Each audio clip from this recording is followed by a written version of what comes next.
Hey everyone, this is Nitro. So in this video, I'm just going to be going over the mercenaries for the week to see if there's any, good or useful ones.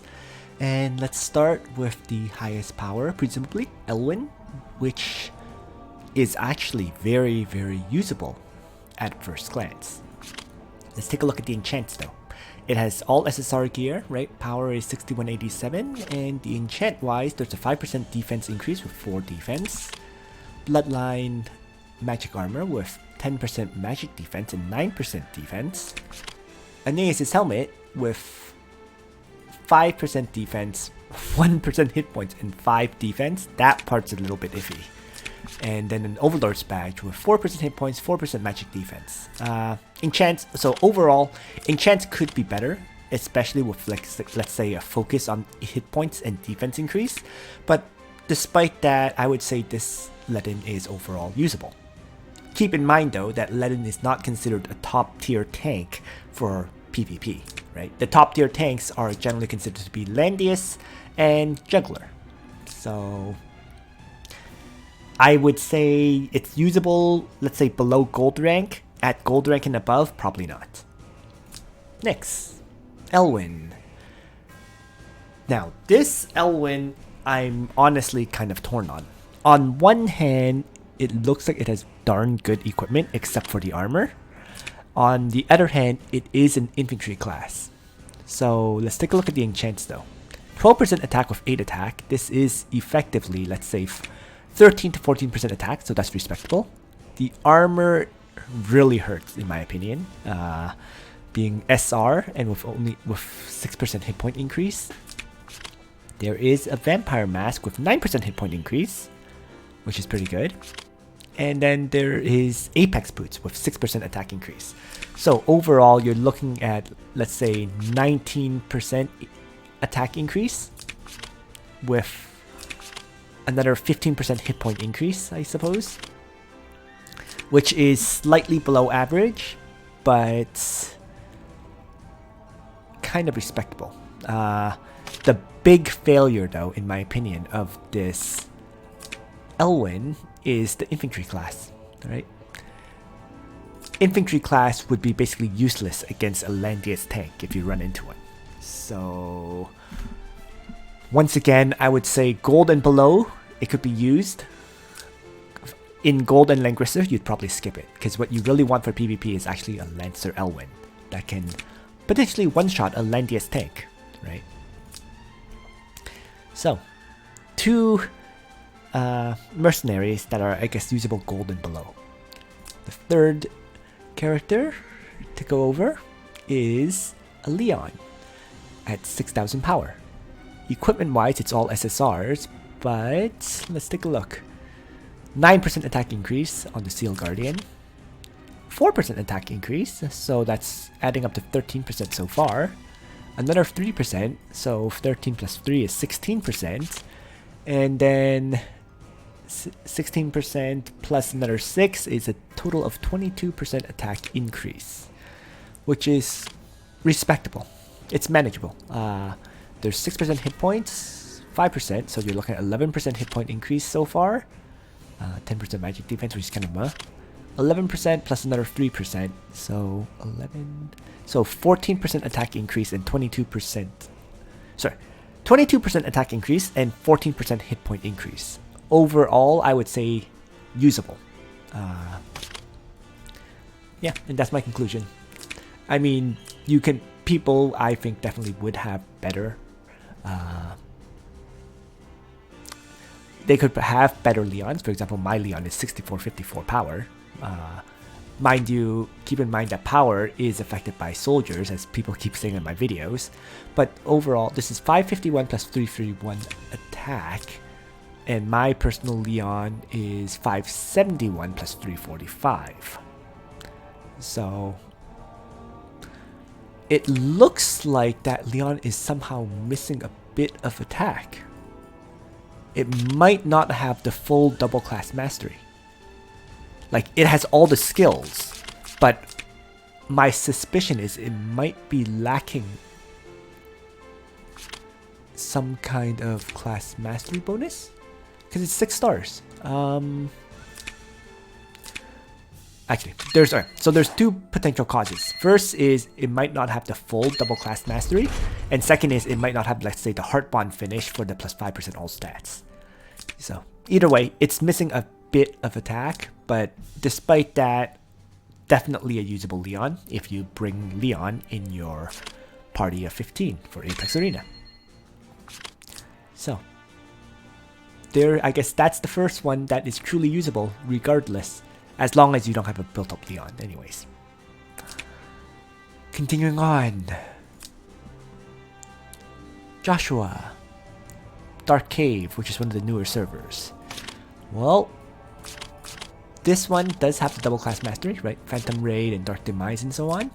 In terms of star level, it is 5 stars, which makes it quite good.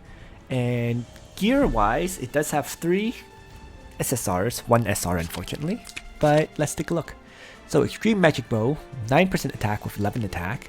Given his attack value of 453, this is, you can say it's around 12% attack increase in total. 5% attack increase on this Monkey King's vest. So you're looking at 17% attack increase now.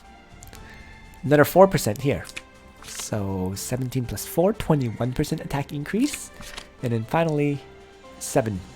So 21 plus 7 is 28% attack increase in total, which is pretty solid, right? Remember, you're absolutely capped out at 35%. Other than that, so it's a good amount of attack. There is no hit point increases that I saw at all. So this is a very killable, I guess, Joshua.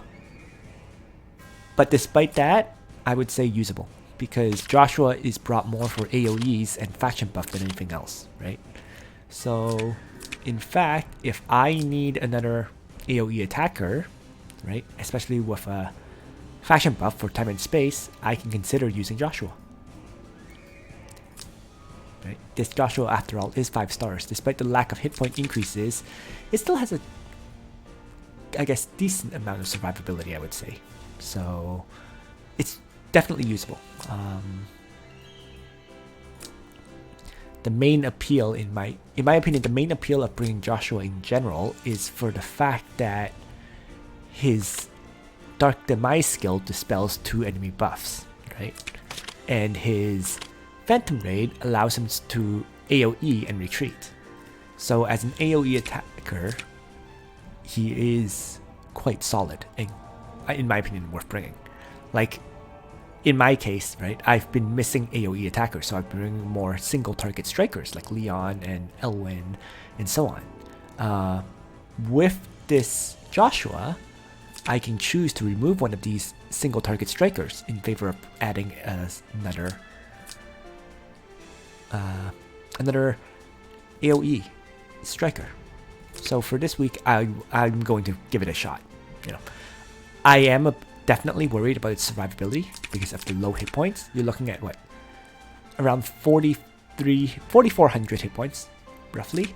Like, I don't think I have any other character that has that low of a hit point value, right? Even Lena is at 5,000. So there is that major weakness. You know, it has very, very limited survivability. Like, a Listel Blood Dance can probably one-shot it. So that's something you have to be wary about in using this Joshua. But if your characters can survive, you know, he can help add a lot of damage. Alright, moving on. Chris. In general, I don't consider Chris a PvP character, to be perfectly honest. But we'll take a look. Gate of Truth, where when attacking, her int is increased by 15%. That's respectable. It's unfortunate that this enchant has so much attack increase, but essentially it has more attack increase than it does int increase, but that's how enchants go sometimes. Cargo Jacket with hit point increase. King's Crown is always nice because it provides the 20% extra damage for someone else. So with another hit point increase. And there's only a 4% int increase here, which is very, very iffy to me. Yeah, I'm not a fan. It's just that simple. You know, given given that this is a Gate of Truth instead of Gift of Eternal Life, you know, Dimension Jewel can help this Chris keep launching out single target strike skills, but the problem there is this Chris can be silenced, right? So overall, my personal opinion is a pass on this Chris. Especially since it doesn't really, it only has 5 skills, which means it doesn't have very many class masteries in general. So yeah, I would pass. Continuing on, after Chris is an Imelda. And this Imelda does have all SSRs, 5169 power. It does have its exclusive, Gorgeous Red. And I, once again, am not a fan. I like the first 3 items. I do not like the Vidar's Rose. And I'm not a fan of the Clock's Enchant for Imelda either. Because Imelda is more focused on, let's say, using defensive protection skills, like, let's say, Dispel, Mass Heal, right? Regrowth. You're not likely to bring 2 attack skills with Imelda to take advantage of the clock's effect. So I'm not a big fan of the clocks. I can see here the soldier boost is not complete either. Right? You have 27% hit point increase and 32% attack increase. So this Imelda is a bit lacking, in my opinion anyways. It's also 5 stars, which is a huge, major annoyance factor to me. So overall, I mean, if you need prevention against fixed damage, this Gorgeous Red does do it. So you can definitely bring this one, don't get me wrong, but there are also a lot of weaknesses to it. If you compare it quickly to my Imelda, mine, for example, does have it actually running a meditation ring for immunity to fixed damage, so that Listel can't kill her. That was just a personal choice that I made. While I can get silenced, at least I can't get killed by Blood Dance. My enchant is broken right now. It should be a breeze enchant all the way across. There's currently a magic enchant, simply, but I just haven't had the gold to reroll this enchant. So similarly, I have Gorgeous Red, and yeah, overall, you know, my Imelda is more here to provide the Gorgeous Red immune to fixed damage effect than anything else. So that's why I bring her. And yeah, I mean, in terms of enchant wise, I have, if you look at my int and hit point increase, there's 10% int, 4%, so 14, 14 plus 3, 17, 17 plus only 4. So that's 21% int increase on mine, and it's 7% hit point increase, 5%, so 12%, 12% plus 5, so 17% HP increase as well.